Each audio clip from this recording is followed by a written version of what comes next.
A graça e a paz do nosso Senhor Jesus seja com todos. Amém. Quero cumprimentar quem está aqui presente essa noite, quem nos acompanha pela transmissão também. Agradecer pela oportunidade, dizer que é motivo de muita alegria estar aqui. E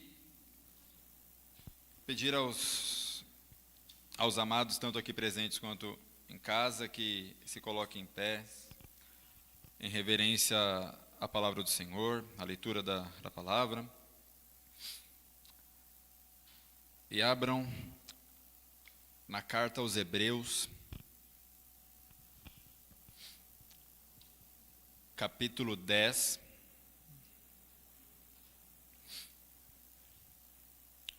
Estaremos lendo a partir do verso 32. Carta aos Hebreus, capítulo 10, a partir do verso 32. Quem tiver dificuldade, já está focado aqui no telão. Passemos a ler. Lembrai-vos, porém, dos dias anteriores, em que, depois de iluminados, sustentastes grande luta e sofrimentos, ora expostos como em espetáculo, tanto de opróbrio quanto de tribulações, ora tornando-vos coparticipantes com aqueles que desse modo foram tratados. Porque não somente vos compadecestes dos encarcerados, como também aceitastes com alegria o espólio de vossos bens, tendo ciência de possuirdes vós mesmos patrimônio superior e durável. Não abandoneis, portanto, a vossa confiança, ela tem grande galardão. Com efeito, tendes necessidade de perseverança, para que, havendo feito a vontade de Deus, alcanceis a promessa. Porque ainda dentro de pouco tempo, aquele que vem, virá e não tardará. Todavia, o meu justo viverá pela fé.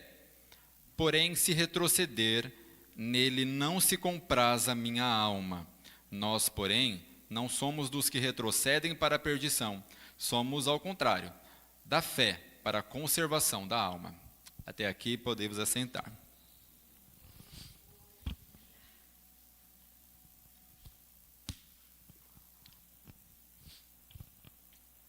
É um texto um tanto difícil, mas é costumeiro quando a gente está procurando uma mensagem, a gente vira a Bíblia 10, 15 vezes e quando bate aquele texto, eu não consegui mais sair dele. E a mensagem que não eu, mas o Senhor tem para nós essa noite, tem como tema, nas ondas do mar da vida, em que eu tenho me agarrado. Nas ondas do mar da vida, em que eu tenho me agarrado. O autor aqui deste texto, ele faz algumas recomendações para a igreja primitiva, a igreja do primeiro século, e ele divide em três etapas dentro desse trecho que nós lemos. Ele começa fazendo um apelo para o passado.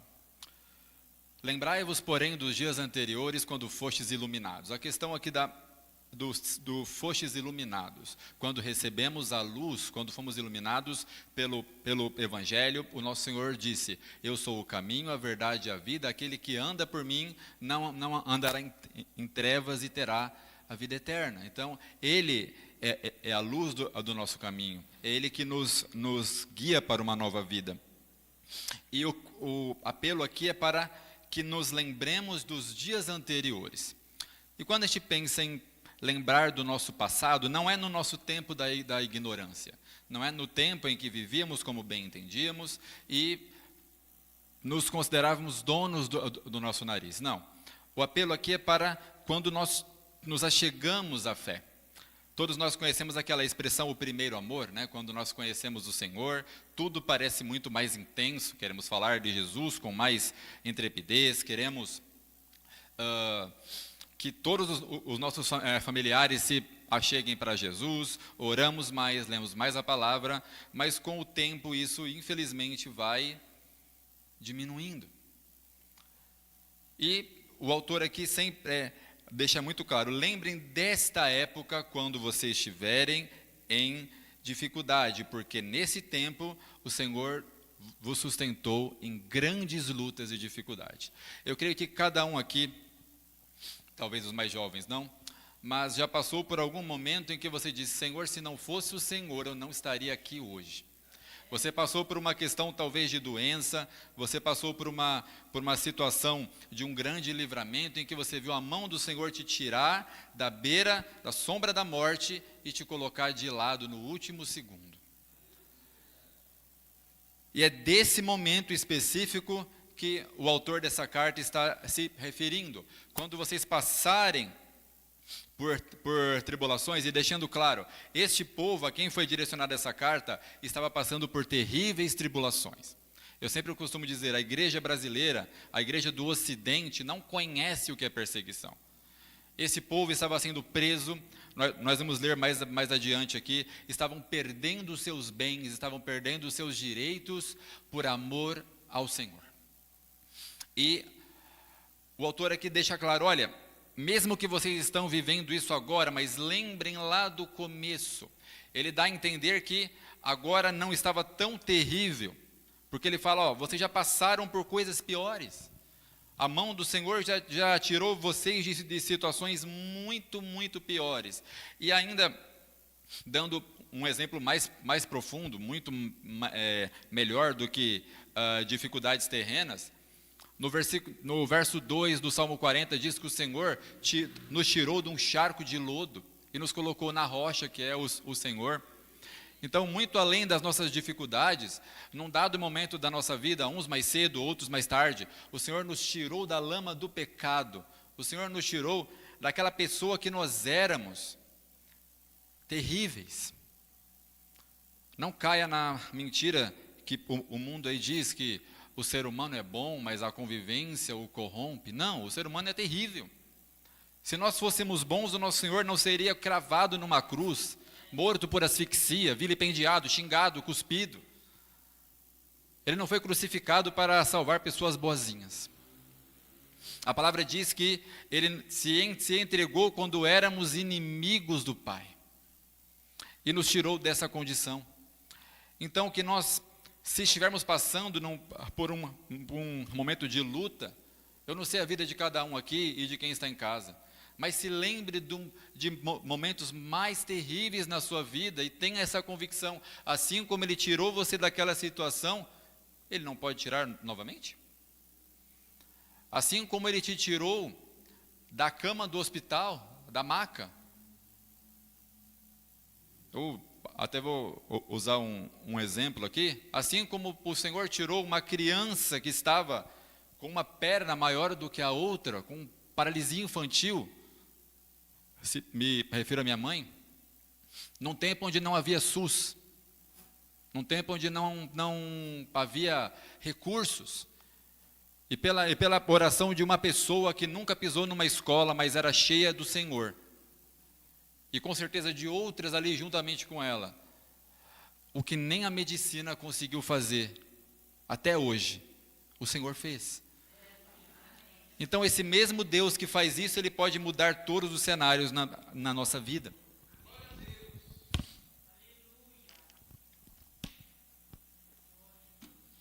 E comparem, amados, nós não passamos por 1% do que esses irmãos do primeiro século passavam.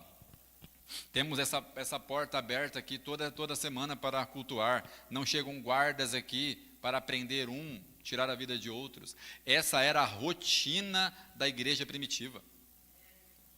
Estar em luto constante por irmãos era rotineiro.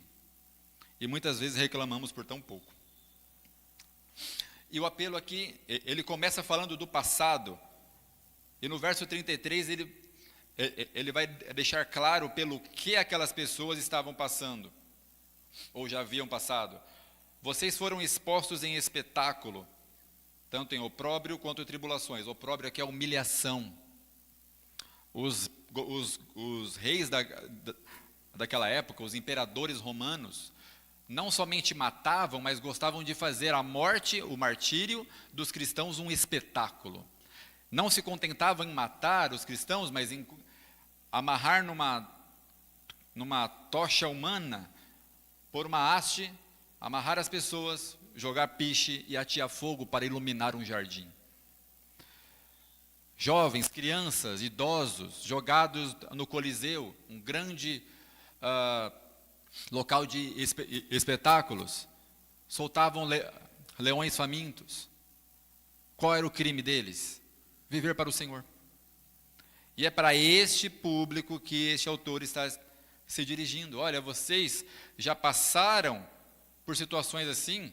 Pessoas ali que estavam ouvindo já haviam perdido filhos, mães, irmãos, para os horrores de Nero, Calígula,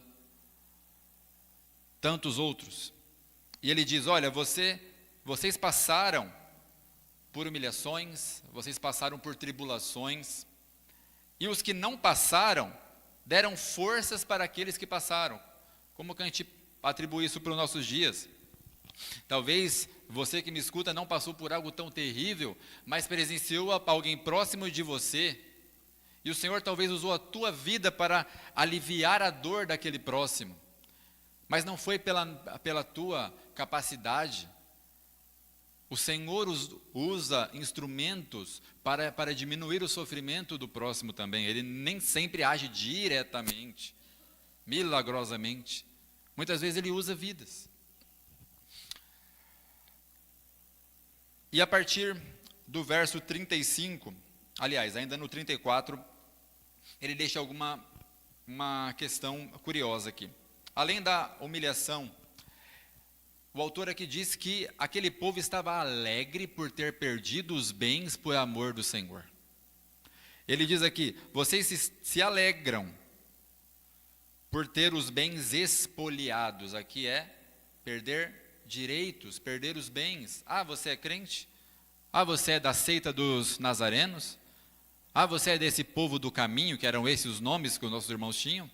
Então, a partir de hoje, você não tem mais a sua casa. Procure um canto aí para morar de favor. Você não tem mais o seu emprego. Vá viver de outra forma.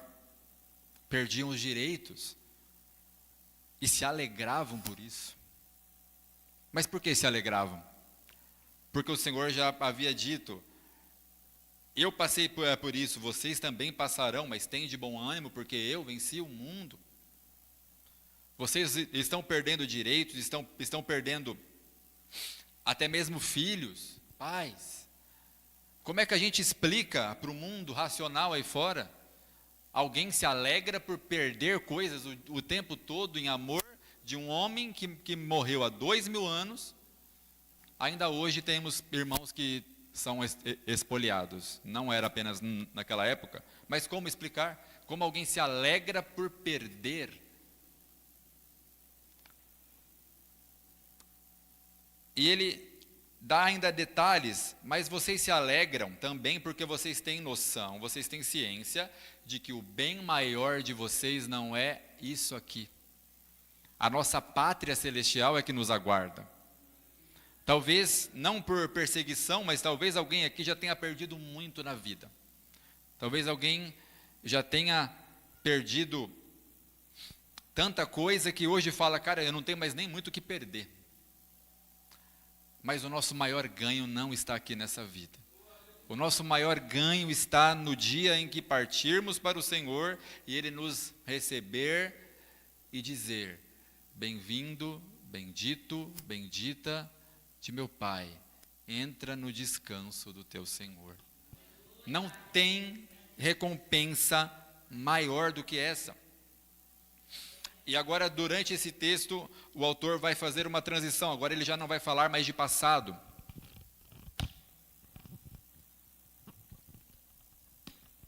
A partir do verso 35, ele diz, não abandoneis, portanto, a vossa confiança, ela tem grande galardão. Que confiança é essa? Como que eu me apego na minha fé em tempos de dificuldade? Sempre ouvimos aqui que servir ao Senhor quando tudo vai bem é muito fácil. Quando temos toda semana um testemunho para dar aqui é muito fácil.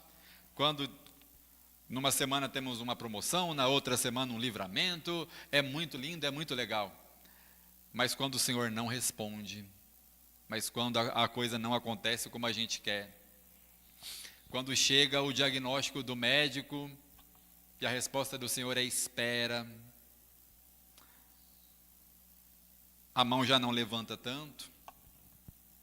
Ainda que o nosso coração, sim, esteja em sinceridade com o Senhor, mas a maneira já não é a mesma. E aqui, o autor dá a receita, olha, não abandonem a vossa confiança, ela tem grande galardão. Galardão significa recompensa. Talvez não a recompensa que nós esperamos aqui. Ele estava dizendo para aquele povo, olha, o Senhor não está prometendo que o que Roma tirou de vocês, Ele vai devolver. Muita gente hoje segue ao Senhor por aquilo que o Senhor pode dar. E às vezes não chega uma promessa, uma suposta profecia, e alguém se abate, não com o falso profeta, mas se revolta com o Senhor. Ah, mas eu escutei que eu ia conseguir, não consegui, então tchau Jesus. Voltamos ao tema da mensagem. No que temos nos agarrado quando a coisa aperta? Temos nos agarrado no que o nosso próximo fala para a gente? Ou temos nos agarrado na rocha eterna, que é o único lugar onde ninguém pode nos tirar? No verso 36 ele continua, com efeito, tendes necessidade de perseverança. Para quê? Para que, havendo feito a vontade de Deus, alcanceis a promessa.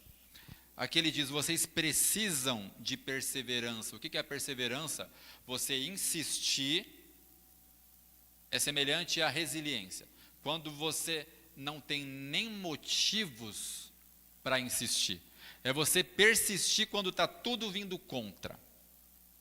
É você se agarrar ao Senhor e dizer, eu não largo o Senhor, usando as palavras de Jó, nem que Ele me mate. Todo mundo me deu as costas, eu estou no meu pior momento. Mas a palavra diz que ainda que uma mãe se esqueça do teu filho, a palavra diz que o natural é que ela não esqueça, mas ainda que esse absurdo aconteça, nosso nome está aqui, na mão dele. Ele não esquece de nós. E é nisso que nós devemos nos apegar, nos agarrar. A perseverança em seguir o caminho da cruz, em seguir o caminho para o céu. Um dos maiores desafios da vida cristã é se apegar ao Senhor quando não vemos sinais, quando não ouvimos resposta imediata, quando tudo está indo contra, quando vem uma luta atrás da outra. Quem nunca passou um ano que você chegou em dezembro e falou, Senhor, ainda bem que terminou. Mas se terminou e você passou de um ano para o outro, foi pela mão dele. Perseverança. Para que, havendo feito a vontade de Deus, alcance a promessa. Aqui são duas situações. Alguém que passa boa parte da sua vida fazendo, sim, a vontade do Senhor. Eu vou à igreja, eu falo de Jesus, eu contribuo financeiramente para que a casa do Senhor esteja aberta, eu leio a minha Bíblia, eu faço minhas orações, por um tempo. Mas aí acontece alguma coisa, estou frustrado com o Senhor. Não aconteceu algo que Ele nem prometeu, mas eu achava que eu merecia. O autor aqui diz exatamente isso, são duas etapas. Perseverem para não apenas fazer a vontade do Senhor aqui na terra, mas cumprindo o tempo dela, cumprindo o que você faz aqui, alcanceis a promessa. Qual promessa? A promessa de um carro, a promessa de uma casa, a promessa de um casamento, a promessa que o gerente do teu banco faz para você, a promessa de um novo céu e uma nova terra, onde lá habita a justiça. Aqui, se você liga a televisão, se você para ouvir uma conversa num ponto de ônibus, a reclamação comum é injustiça. A reclamação comum é impunidade, a reclamação comum é que tudo que estava estabelecido já não está mais, já ninguém mais confia nem nas instituições. Mas a nossa esperança não está nas instituições humanas. Paulo diz, ainda que essa casa, que esse tabernáculo ali é o corpo humano, se desfizer no pó da terra, temos morada certa. E por que é importante essa perseverança? Para que não paremos nas questões protocolares. Talvez você conheça muita gente, eu conheço várias, que fizeram. Mas chegou o momento que, eu cansei. Não foi como eu imaginei. Fez a vontade do Senhor por algum tempo. Mas a palavra diz que aquele que perseverar até o fim será salvo. Não é até o fim da minha paciência, não é até o fim do meu achismo, não é até o fim do mês e o que eu esperava acontecer não aconteceu, é até o fim da vida. Como está a nossa perseverança?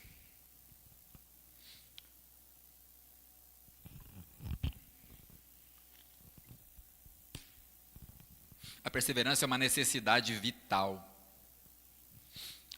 Novamente, é muito fácil insistir quando o vento bate a favor. Mas quando a dificuldade aparece, mas quando até as pessoas à nossa volta dizem, cara, não, deixa quieto. Porque sempre tem aquele amigo que sempre te puxa, né? Sempre alisa o teu ego. Não deixa. Você tem razão. Cuidado com gente que te dá razão o tempo todo. Deixa quieto, para com esse negócio de Deus. As coisas mudaram. Cuidado. Verso 37. Porque ainda dentro de pouco tempo aquele que vem virá e não tardará. É nessa verdade que devemos nos agarrar. Paulo, no outro contexto, vai dizer, consolai-vos uns aos outros com esta palavra. Não é com promessas terrenas. Devemos ter esse costume de consolar uns aos outros.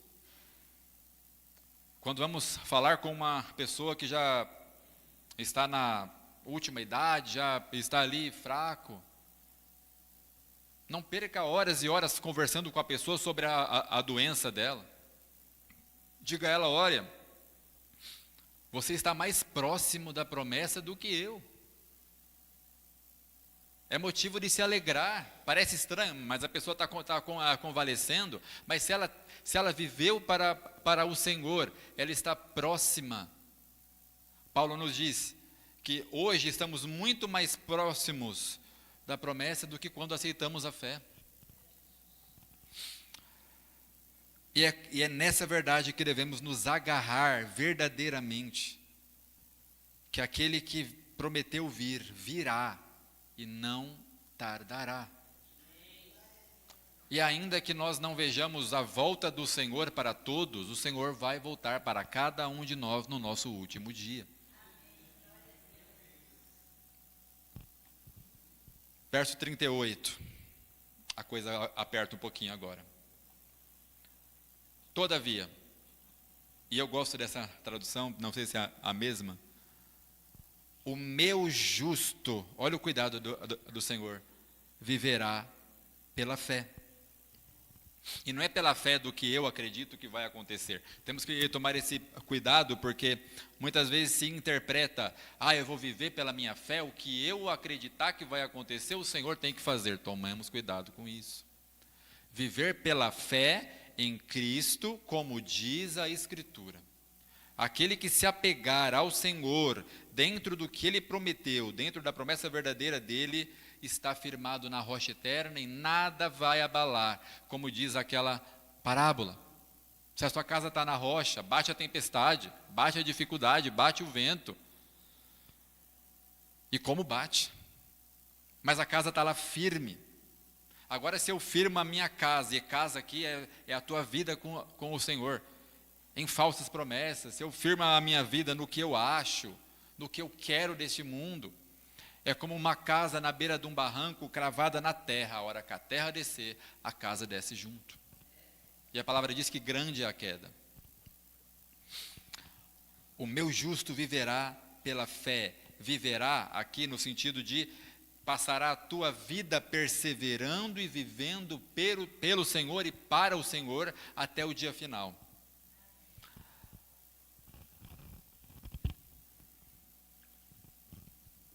Agora, 39.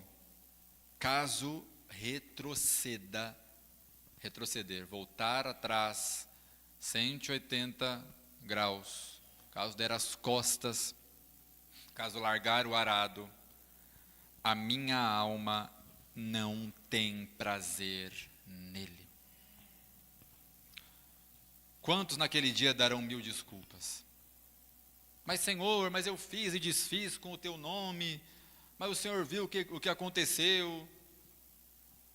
Eu estava com você perseverou até o fim? Não. Então não te conheço. Se retroceder, nele não se compraz a minha alma. Redigindo esse pequeno esboço aqui, eu me peguei numa passagem em que o Senhor chega em Jerusalém, num jumentinho, e aquela cidade toda jogando ramos, gritando o nome dele, bendito o que vem em nome do Senhor, aclamando a entrada do rei na cidade. Momento alto da vida. Passa um tempo, parte daquela mesma multidão está gritando, esse a gente não quer, crucifica, solta Barrabás. Tempos baixos da vida.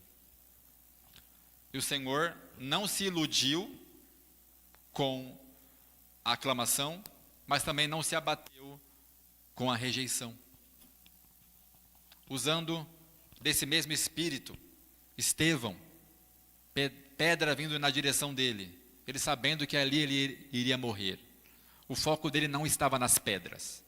A palavra diz que ele olhou para o céu e viu o céu aberto e o Senhor, a palavra fala aqui, ele viu não o Senhor sentado no trono, mas já de pé, esperando ele subir. E é uma curiosidade que eu sempre tive, o que Estevão viu?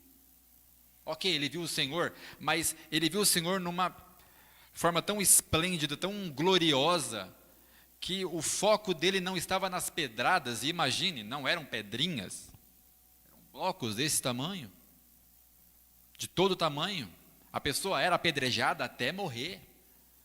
Se 10 pedras não matassem, era 20, era 50, era 100.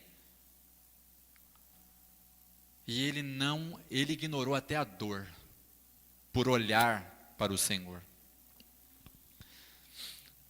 Se retroceder, não se compraz nele a minha alma. Que a nossa oração seja todos os dias, Senhor, não deixa eu nem pensar na ideia de retroceder, porque a nossa mente ela é muito perigosa. Se você deixa aquele pensamento criar raiz, você começa a considerar a possibilidade. E o inimigo é especialista em regar raízes de incredulidade, de incerteza. Ah, você está com incerteza? Não, é isso mesmo. Cai fora, para, dá um tempo.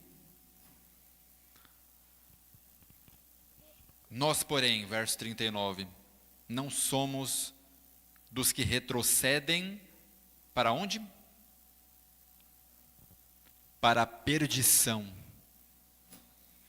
Existe um dito muito conhecido de que o céu teria categorias, né? Tem aquele pessoal que estava mais perto do Senhor e tem aquele pessoal que viveu de qualquer maneira, não vai estar tão perto do Senhor, mas vai estar lá. Eu não sei a tua, mas a minha Bíblia não diz isso. A palavra diz que todos os que perseverarem até o fim estarão juntos com o Senhor e se assentarão junto com Ele no seu trono. Quanta gente está iludida com isso. Ah, eu estou levando a minha vida aqui de qualquer jeito, mas o Senhor entende o meu coração. Eu não faço questão de ficar muito perto dele, mas entrando no céu já é lucro.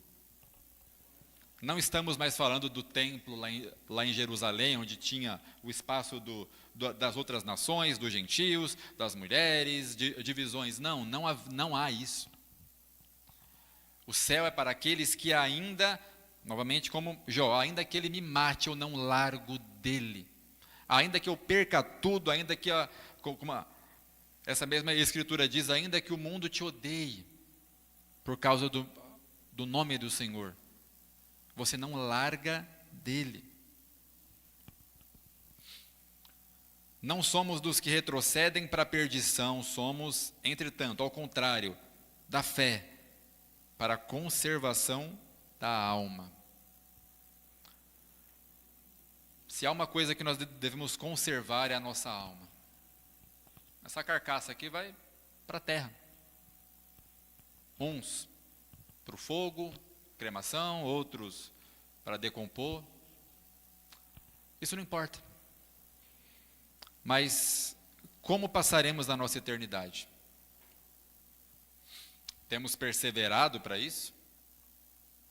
Temos combatido a nossa mente? O nosso pior inimigo somos nós mesmos. Muitas vezes se justifica, o meu pior inimigo é Satanás. Mas ele não pega na tua mão para fazer o que o Senhor não quer que você faça. Ele só sugere, você alimenta aquilo. Então, que possamos ter isso em mente, que o que vai nos segurar no caminho é perseverar. Aí você pode me perguntar, mas como é que eu faço? Está difícil. Eu não estou mais aguentando. Aí o Senhor, não eu, mas o Senhor te responde: vinde a mim todos os que estáis cansados e sobrecarregados. Sobrecarga, uma carga que você já não está mais aguentando. E eu vos darei alívio. Talvez não alívio para a carne, talvez um mal na carne não saia, mas alívio para a alma, para que você possa suportar mais um dia. Está difícil, mas fala: Senhor, amanhã eu ainda estarei com o Senhor, me dê força para o segundo dia, para o terceiro. Não deixe o Senhor por nada. Está difícil sozinho, gruda no irmão do lado, liga, é para incomodar mesmo, a começar de mim. Manda mensagem, liga 3 horas da manhã, mas não pensa em retroceder. Que nós possamos viver nessa certeza de que, ainda que a estrada seja difícil, mas a chegada é certa. O Senhor estará lá, de braços abertos, para nos receber, mas desde que permaneçamos até o final. Saber quem somos, se somos dos que retrocedem ou se somos dos que permanecem, é o que faz a diferença em quem vai até o final e quem larga o arado. Essa é a mensagem que o Senhor tem para as nossas vidas essa noite. Quero agradecer a oportunidade e as palmas louvam o nome do Senhor. Amém?